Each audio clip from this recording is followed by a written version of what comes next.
Welcome to the Echo Essentials Podcast. I'm Dave Dale. And I'm Scott Clark. I'm looking forward to Matt Parfitt coming in.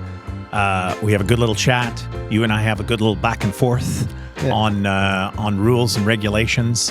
And it seems like it's really got, because Matt started talking about if you're having a town hall, then, let people talk at a town hall. And so you and I go back and forth on, letting people empty their bucket. And, I'm talking a little bit about, well, these things are probably in place because there's things we don't know about. So it's really easy for us to say things. And so that's sort of a lead into, because we don't have, the interview is great. I want to get into the interview, but it leads into, I watched the Small Town Times podcast that you did with Phil Coney. Yep. And you guys get into it about minutes, about taking minutes and stuff. And I thought, this is really interesting. And so I actually went and clicked on the minutes of North Bay City Council. Mm-hmm. And so what comes up is, and I see what you're saying, it doesn't look like minutes, it looks like an agenda. And the but in that is that the video is attached. So I can watch the video. Now, I'd like to see that when it gets to a certain point in the agenda, I click and it actually goes to that point in the council. Because every time I click something, it goes to the video, but it just goes to the beginning of the video. Not all it's a good point, but not all the meetings are videotaped. So so I get your point.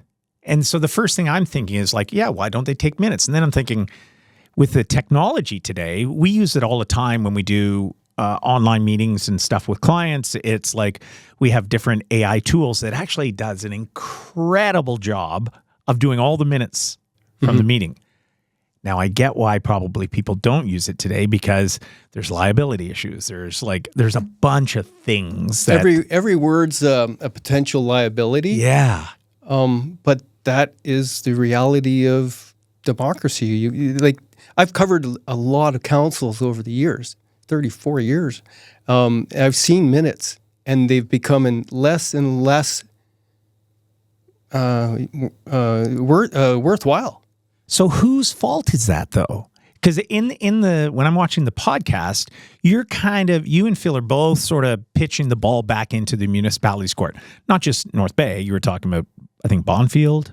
Yeah, he's using Bonfield as an example, but his particular issue came up when he was trying to find something out about a North Bay issue, and he looked at the minutes, and they were worthless to understand what was talked about, who said what. Yeah. They don't have to be verbatim, but I used to go to minutes to help me write stories, because it would say somebody proposed this, and this was discussed, and another person said wanted this, but this is the final decision. You can actually follow a little bit of the bare bones of the meeting. Not now. So why has it? Is it go back to what you just said about the liability issues about taking minutes and providing minutes? It's easier to not say anything. So when you say easier...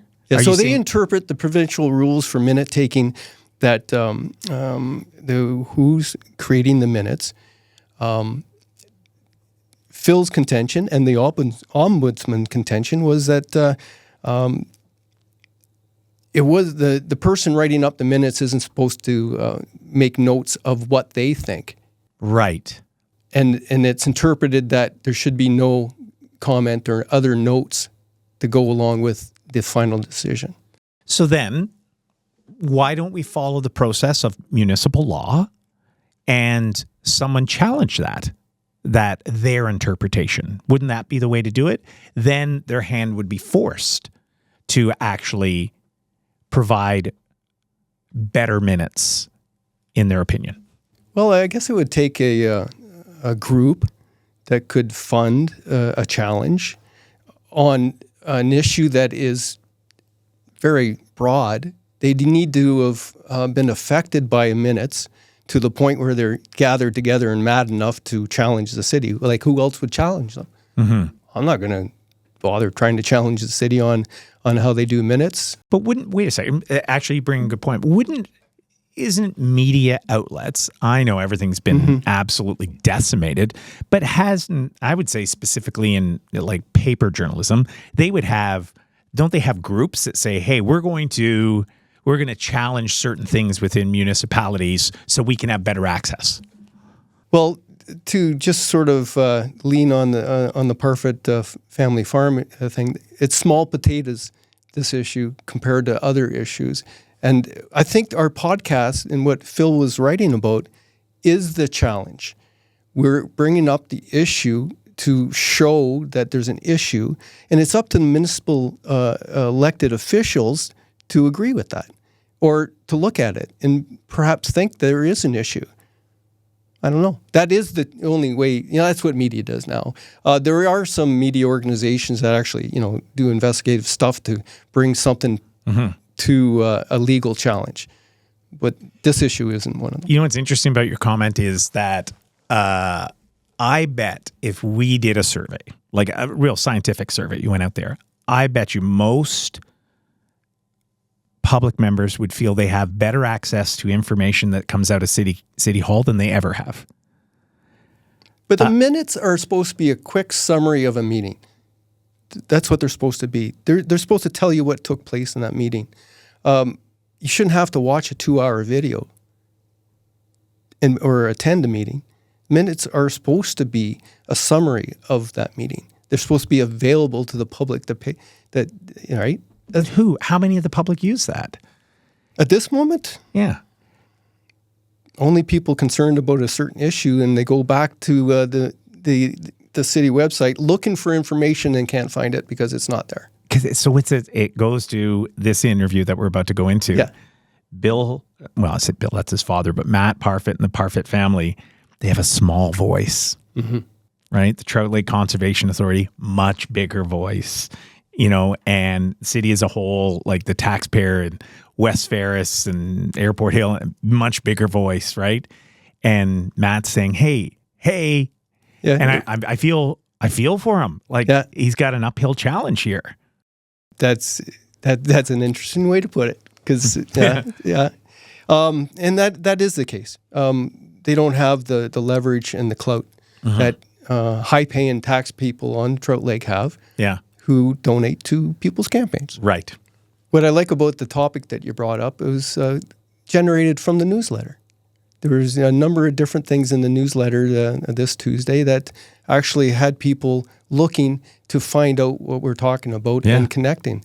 That's the idea of the newsletter, is to provide you pointers to what's going on, to curate the important news of the day, and maybe give you something else to think about. So it's fairly important that if you can, sign up for the newsletter, but also share it with friends and let them know about it. If you see something that's interesting, we sometimes have some neat photos. Yeah.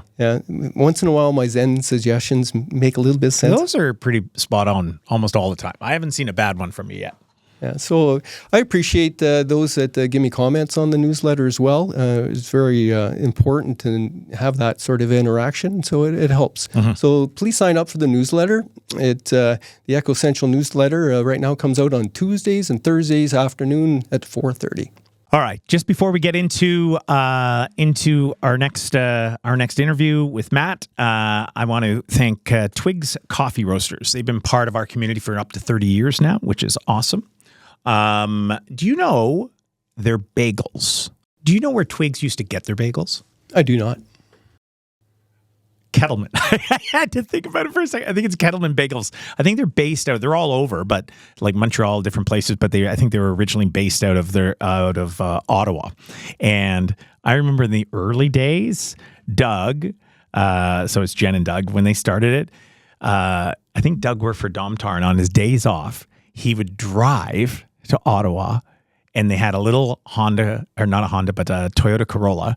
And he would drive that thing every week to Kettleman's Bagels to load up the Corolla with bagels so he could bring them back to Twiggs so they could have fresh bagels and these beautiful bagels. Today, they make their own bagels. And they have a distribution center. And it's actually amazing. It's just as it's right across from Necessities as you head towards head towards Nipissing First Nation, and they have a whole thing where they make bagels right there on the spot. They have a giant roaster that roasts coffee so they can sell it and stuff. But I just want to thank Twiggs Coffee Roasters with the multiple locations they have, fresh baked goods, always looking after us, and they're a proud sponsor of the Echo Network. So thank you, Twiggs.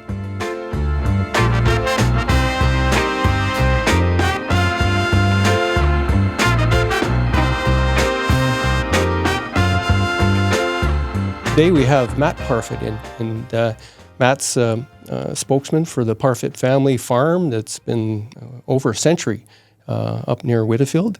And his main issue is the city's disconnect and how it deals with rural residents and landowners. Welcome to the podcast. And thanks for having me. You are a geological engineer, so uniquely qualified to talk about some property matters. And I know that you wrote a letter to the council about the capacity issues and how they're dealing with and development on Trout Lake and the watershed. Tell me a little bit about your issue with that letter. Well, we basically haven't been able to sever a lot since they brought in the plan. I think it was around 92 or something like that. And when that all happened, we missed the boat in terms of attending the meetings. And a lot of us didn't realize the restrictions that had been put on the ability to sever lots or do certain things with our property. And interestingly enough, one of these issues came to light just last fall when I was trying to help somebody else who's starting an agricultural operation in North Bay, N7 cattle. And we were told that we're not allowed to conduct agricultural activities within 30 meters of any property line. And when I heard that come out of the planner's mouth, I said, "What do you mean? Like, what's the basis for that?" I said, that can't be. I said, every time I drive across Ontario by all these farm properties all over Ontario, I see the fence line and I see property being utilized up to the fence line. I drove to Coniston on the weekend, and going through Verner and all those places, they grow right up to the ditch.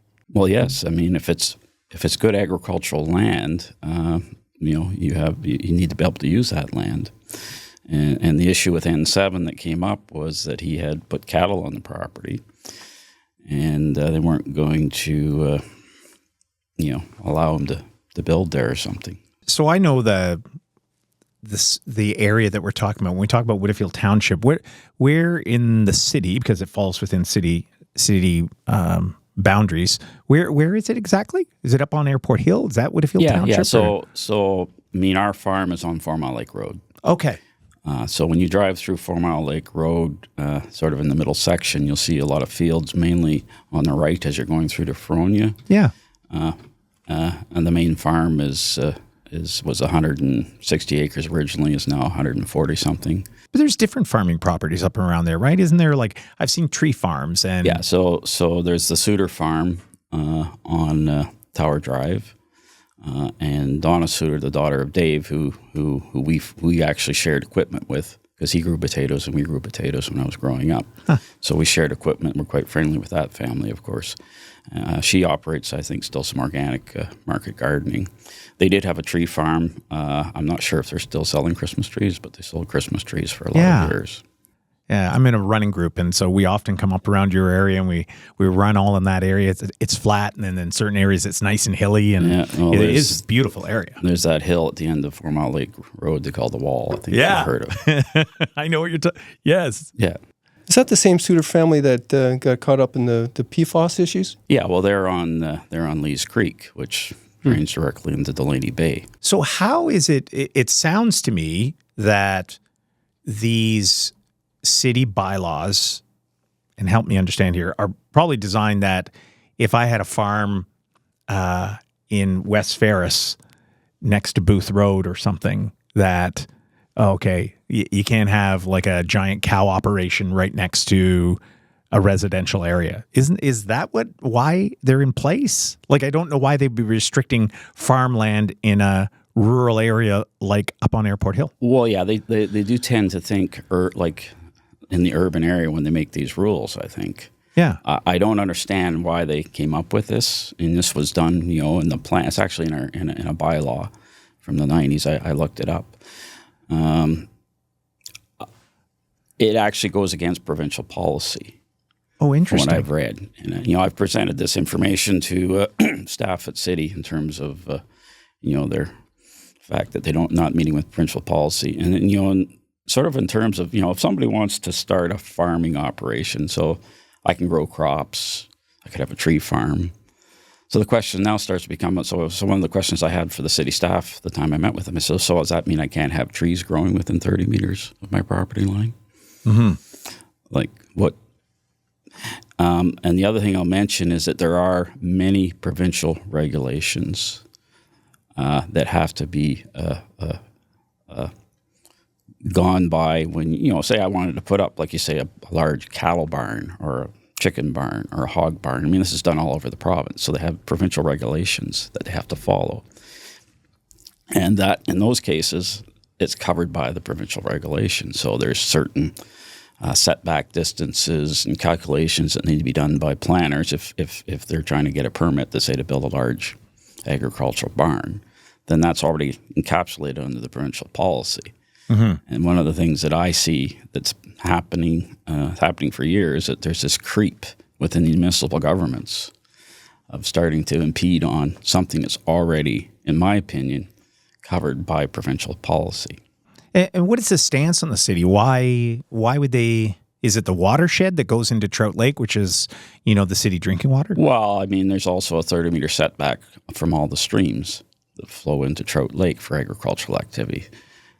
My question to the city at that time was, okay, we used to run a 50-head Hereford beef cattle operation when I grew up. In the summer, we would have a fenced-in area that included a portion of the creek. Why? Because the cattle need water. So my question to the city is if we can't access water for our livestock, then how is that going to work? So I mean, I just I get we're trying to protect the drinking water supply of North Bay, but I think there's some misguided plans or ideas about how to do that the most effectively. From what I could tell, most of the rules are to protect the drinking water supply of residents living on Trout Lake, not connected to the municipal water system. Because the municipal water system can pretty well protect everybody in the city. It's the ones that aren't connected to it. We have a filtration plant, we have chemical, and whatnot. I'm not too sure about what they're protecting. Well, no, it's all tied to the fact that that's the main drinking water supply for the city of North Bay. Yeah. If you go back to Walkerton, everybody remembers Walkerton. Mm-hmm. Well, Walkerton exposed that there were some issues within how they manage drinking water sources. And, from an engineering standpoint, one of the things they did after Walkerton is that there has to be a professional engineer responsible for the operation of any drinking water treatment plant. So we have a professional engineer in North Bay who's responsible for that. Somebody who has the required education, but also a background and experience with such facilities. We did spend a lot of money after Walkerton doing something called source water protection reports, and we have one for North Bay. You can access it through the North Bay Manitowoc Conservation Authority site. And in that report, they essentially look at sort of the different risk zones to the drinking water supply, and they're focused on the intake in Delaney Bay for North Bay. Not so much the people that live on the lake and draw their water from the lake. Having said all that, I've toured the drinking water plant a few times with students when I used to work at Canada in teaching. And we have one of the cleanest surface water drinking supplies in the world. We're exceptionally lucky. You mean in North Bay? In North Bay, yes. Really? We have a deep water, spring-fed lake. We're very lucky. I guess my confusion is understanding a little bit, not enough.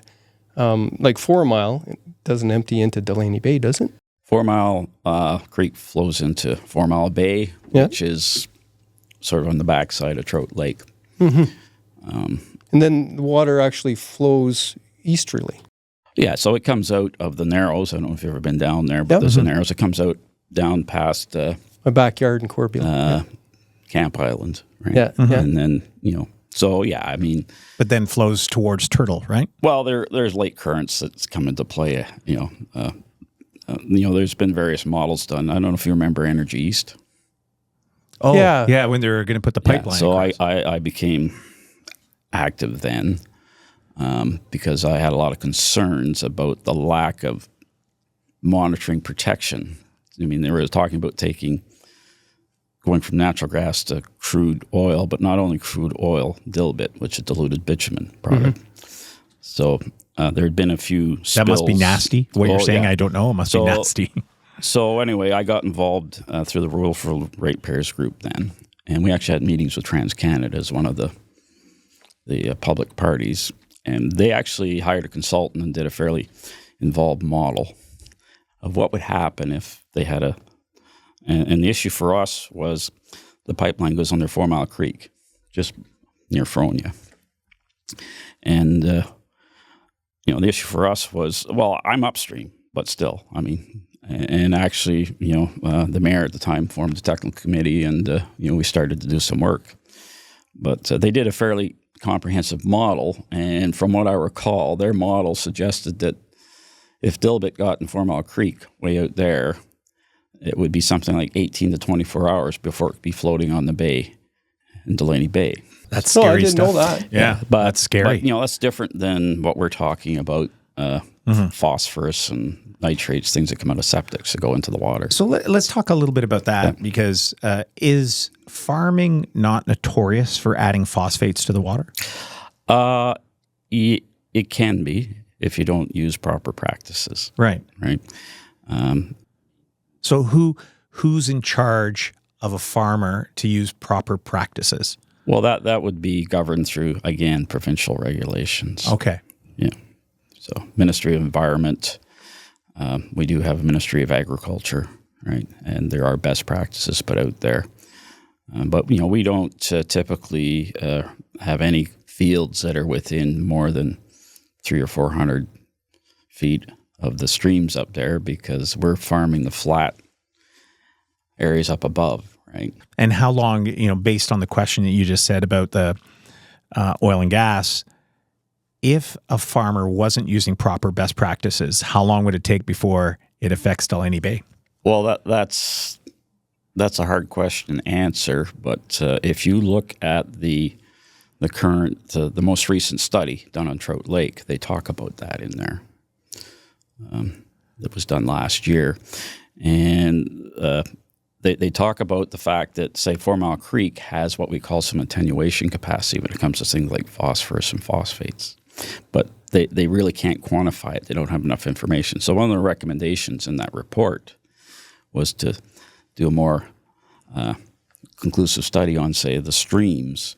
And so what we're saying is that, okay, if there is, a little bit of fertilizer being used near the creek or somebody's septic is within 30 meters of the creek, which is normal setback, there could be an impact on the creek. But by the time it gets to Trout Lake, it's going to be less and probably significantly less.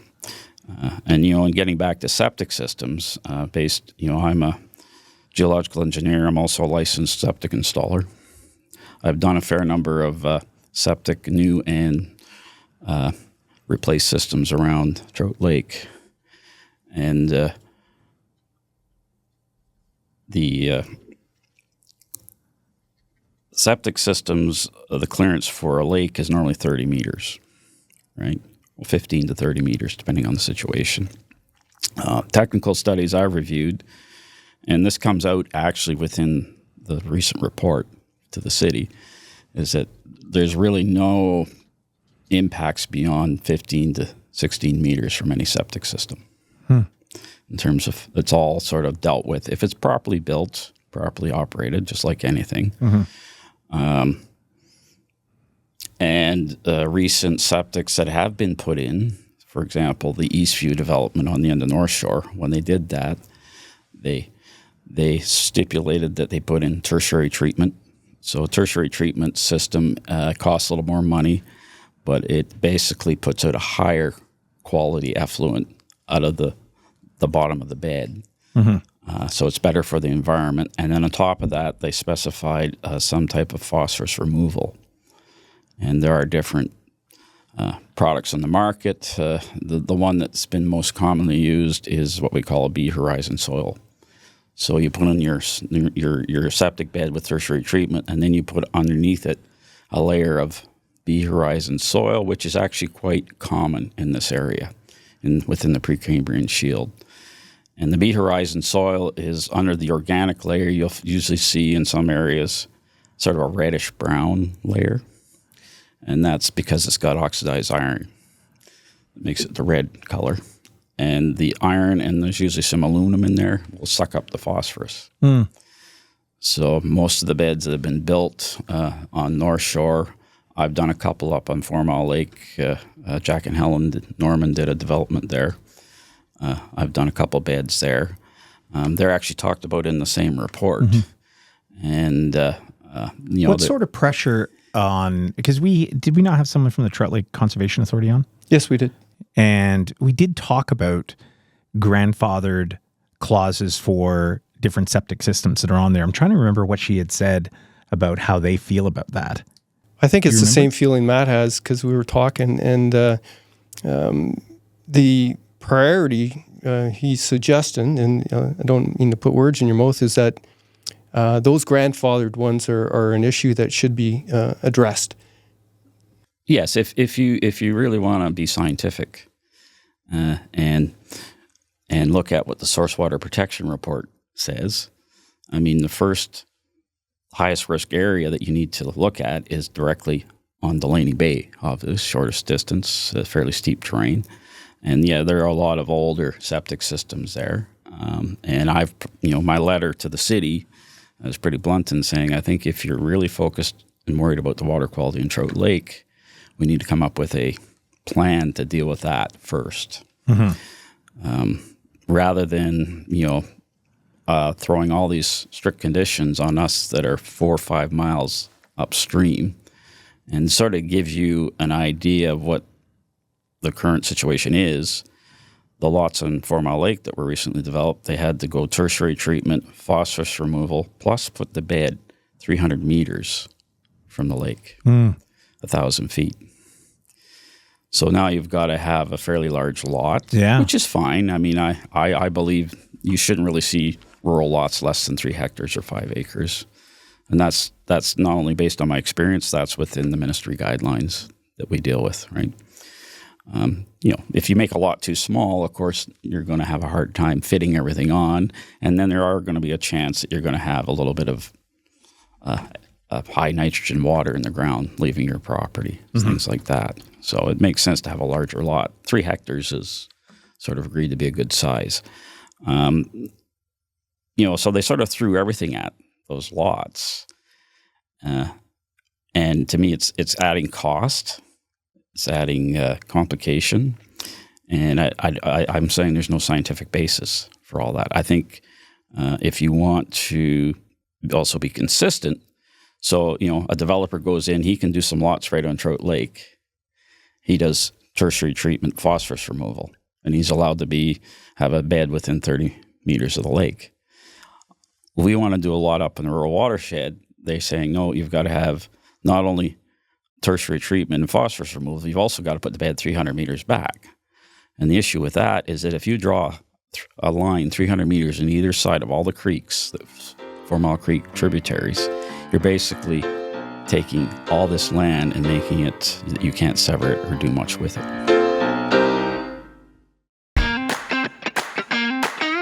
This weekend, make your way to Casey's Restaurant in North Bay for an unforgettable get-together. Dive into our delicious appetizers and enjoy the best drafts in town.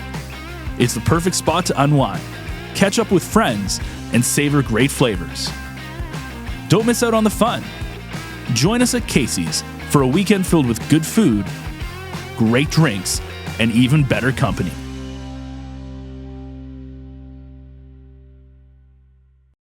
So when you add up the 30-meter setback from agricultural use. How much of that takes up of your property up there? Yeah, so when I got into this discussion with the city, I followed up with an email. I was in a meeting with them when we talked about it. And I think you'd asked me a bit what the response. Well, it really didn't have a response other than they needed time to change it. That was sort of what I got out of them. So I followed up and said, look, a quarter section, half a mile by half a mile. So our farm... 160 acres or so? Yeah, our farm consists of three-quarter sections that my parents bought over the years, including the original farm that my grandfather started on. And then we also bought another 20-acre parcel, right? So, but a quarter section, if you take 30 meters off the outside, takes 24 acres of land that you can't do anything with. And to put it in an economic category, because that's what we tend to what's the cost of that? So I showed you the greenhouse that the Smiley brothers are operating on our property. We're leasing them an acre. So I did some research into what to charge for an acre. So you can lease agricultural land. Say if we just want to lease our land and somebody comes in and farms it for about $300 per acre per month, right? So if you take that number and run it through 24 acres on an annual basis, that's a $69,000 potential loss to the property owner because he can't use that land because some planner decided, to put this in, which doesn't really follow provincial policy. So I'm fully expecting that this will be changed in the upcoming. We are going to see a revised plan coming out soon. And I've been, sort of on top of that. Matt, you said in the upcoming what? And what is so based on the new Trout Lake study, Yeah. They're going to revise the plan, our city plan, and the rural area is something that because I've written the letter, I've sent emails, and had some discussions. I think there's some other people who put pressure on the city too. I know of 3 or 4 other people in the rural area who are sort of, look, I want to do something here. And the city is basically saying, wait, we're going to come out with a revised plan. So, we're waiting to see what they come up with. They've provided some input and some information. Is the Trout Lake Conservation Authority in support of what you're proposing? I would say probably not, Scott. Oh, okay. They in fact, the heavy restrictions put on us, in my opinion, or based on what I've heard, is partly due to them making some demands to the city in the past. I mean, I've been to a few of their meetings in the past, but that was when we were dealing with the Energy East issue, right? Where we shared common concern. Yeah, common concern. They tend not to want anything new. And my message is, okay, that's fine. Then I think you should look at your own septic systems directly on the lake, clean up your situation, and then maybe, then and the you can look Parfitts at have been there a whole lot longer than most of those lots. Yeah.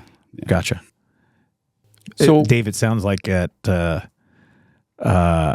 voice that council will hear most will be like the Trout Lake Conservation Authority. They seem to have a slightly bigger hammer than Matt. Well, they're an organized group. They meet regularly. They're on top of things. And, the people that get missed are the people who are busy doing farming, trying to make a living, doing their lives. And you don't hear about the meeting, or you didn't see it in the paper. I mean, that's happened to me quite a bit. And then, of course, you hear about it at the last minute. And then, as you saw in the recent town hall that they held, some people showed up. They weren't even allowed to ask a question.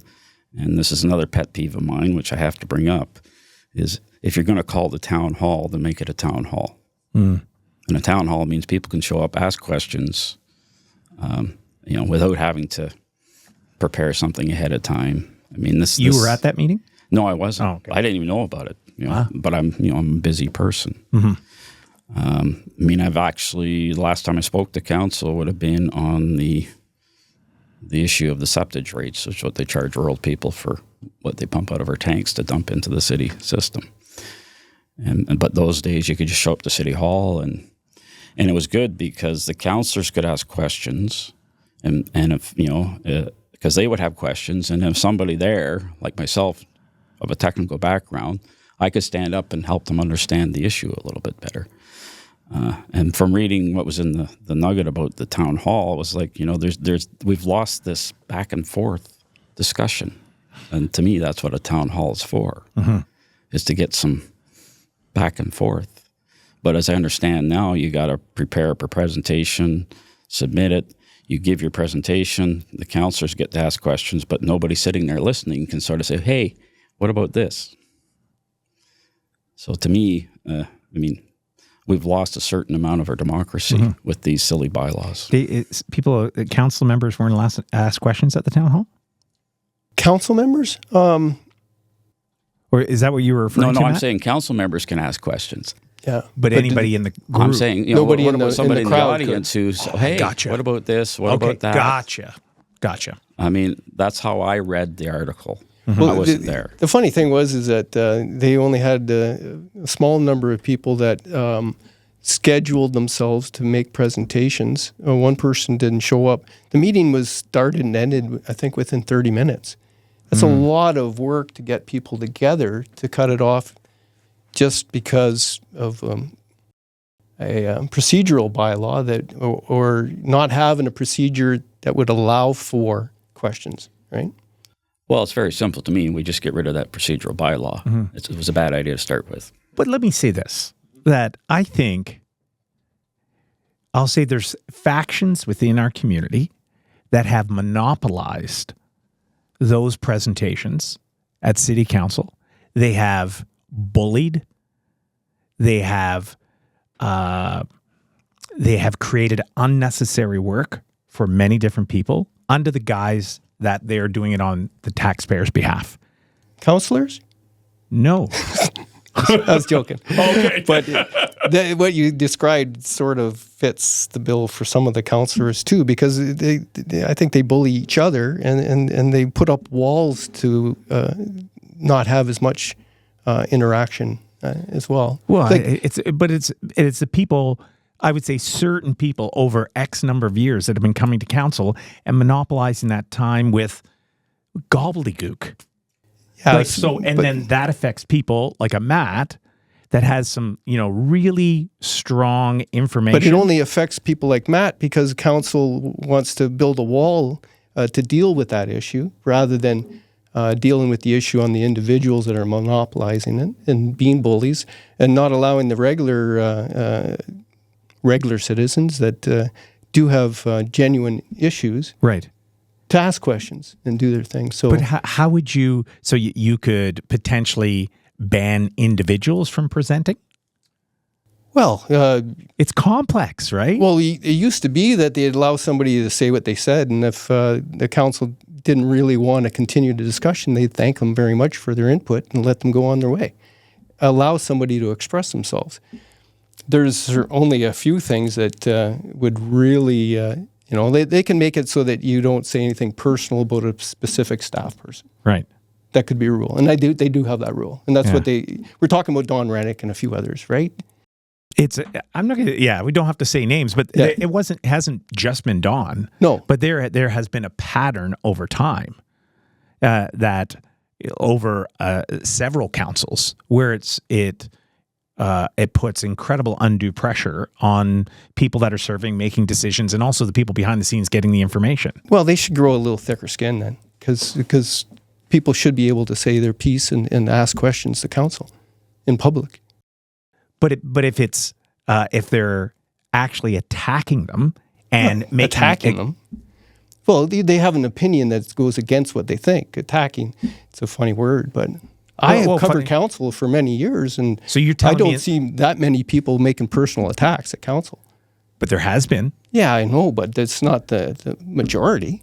So they made a rule for the minority, and they're punishing the majority, which is wrong. I don't know if it's wrong, but you're absolutely right. It was imposed by the minority that affects the majority, like a map. Yeah, but it was council's decision to change the procedural bylaw to close things in. Right. So that would have been Al McDonald's council that did that. Yes.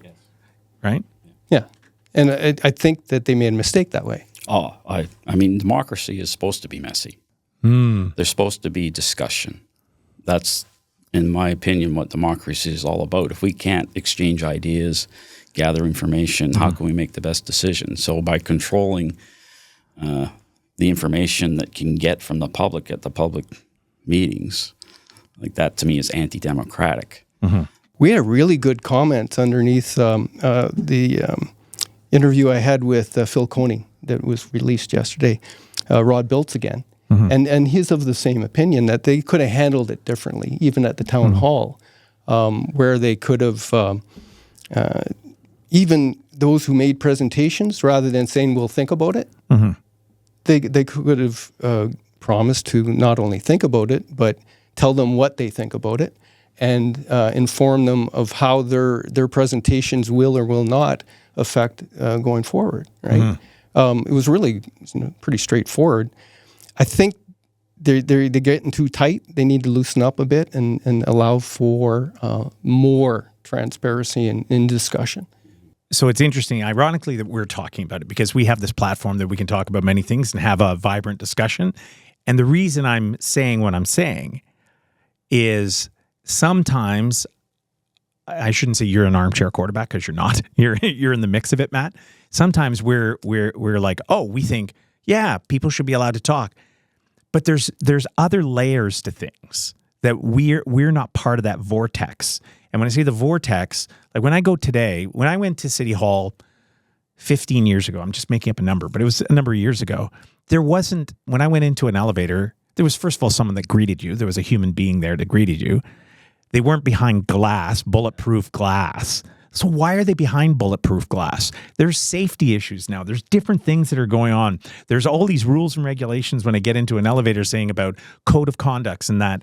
Those things didn't show up because civil people are expressing their views. There's stuff going on within City Hall, outside in, that are making people very afraid of some of the conversations that are going on. And if we sit here in armchair quarterback and say, look, you just got to let it all flow. Well, then we're putting people into harm's way. I'm assuming it's like someone didn't make all this stuff up and start posting this and putting people behind bulletproof glass. Like what's really going on there? Are people in danger and what's happening? I don't remember covering anybody being killed there.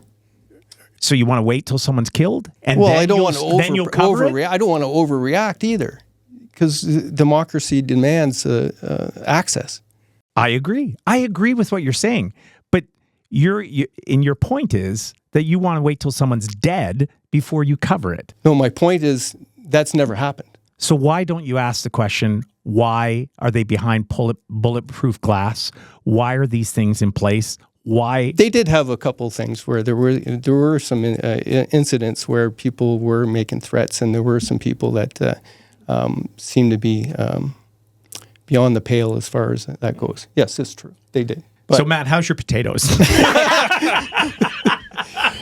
Sorry, we got fired up there. Let me ask you to wrap up what your concerns are and what you believe council should be doing and what the focus should be on protecting the lake. Well, I think it needs to be based on science as opposed to rules that don't have a proper scientific basis. I read your letter, Matt. Yeah. It's a really powerful letter. Yeah. Can we post it somewhere? Yes, we can. Would you allow us to post? Yes, yeah. Go ahead. So that would be in a link in what we have here. Just, I think it's a really important read. So, Matt's background. Yeah. It's Matt's father's father, who was a World War I vet, and Matt's father, who's a World War II vet, that started this land, plowed this land. Yeah. Your dad actually cut the trees for the North Bay Airport. Well, my grandfather was in charge of the cutting your grandfather crews. did that? Yeah, okay. Yeah, that so was it for goes my back father's even further. time. Yeah. But, this land. Yeah, so service to our country and community, and I know that your family's coming to a generational change, right? Yes. Your father's 99. He'll be 100 on December 28th. Right? And bless him. And your brother runs the farm, but Harry, and he's senior. He's having some health issues. Yes. Yeah. And now your family needs to want to access some of the property for some other reasons. Well, yeah, we have a large piece of property that my parents basically, my mother and father bought 2 more 160-acre lots plus added the 20 acres I showed you. So we have this large piece of property. We have 6 kids in the family, grandkids, great-grandkids, right? And there's, of course, in our family, there's some discussion over what are we going to do if we don't farm. And there's limited amount of capacity and the numbers of lots that they're going to probably change the rules for the numbers. But just recently, right on Trout Lake, they allowed 3 lot creations. Yes. Where there's going to be... Yeah, that was in 2022. I sent you a copy of the bylaw to allow that. So they basically allowed... there was one piece of property which they're allowing to be converted to 3 vacant land condominiums, which means... They've given 2 additional lots, and that's on the south part of Delaney Bay. And, so my point to the city is if you can allow some of these capacity lots, and that's another term that people need to understand. So the new study is claiming we have more capacity for Trout Lake, so we can put more lots. So if they can put a lot on the lake without the 300-meter septic setback, then why can't we do the same up in the rural area where we're further away? And like I say, within the actual report, it talks about the attenuation capacity of the creek. By the time it's down the creek into the lake, it's a lot less of a... And I understand about grandfathered clauses, Yeah. and I would say the Parfitt family truly has grandfathered clauses. They farm this land from the very beginning. For example, we've been farming within 30 meters of the property boundaries where we want to for years. Yeah. No one, I mean, this is something else. Somebody put this in the plan 30-some years ago. Nobody called the farmers. None of us knew about it. This only came to light because somebody finally wants to do another agricultural operation in the city. So what should we be watching for, Matt? Like when this all starts as I understand, they're going to roll out a draft of what they're going to do in the new plan, and it'll be probably more than just the rural areas. So, and there'll be a public consultation process. So, I mean, I'll be watching to see what they roll out. I'm sort of in contact with a counselor and some people, so I know what's going on when it's going to roll out. And then there'll be some public consultation. So that'll be an opportunity for people to, look at it and we'd love you to come back say. and tell us what you think of it. Well, once it's out, we can talk about it. Yeah, for sure. Really appreciate the tour to get to know your farm, your property, your family better, and thanks for bringing this to our attention and to so everybody else can understand what's going on.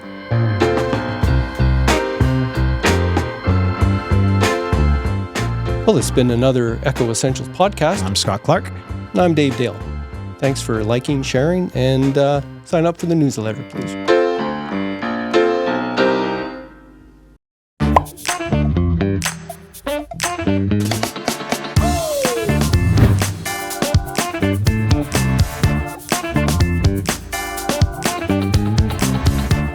Hi, I'm Ben, podcast producer here at North Bay Echo, and the Echo Essentials newsletter is a great way to get all of the news and events that are happening in the North Bay area, and of course all the newest podcast episodes in one neat package. And it's very easy to sign up, and you can get subscribed in a few simple steps. So first, you're going to want to head on over to northbayecho.ca.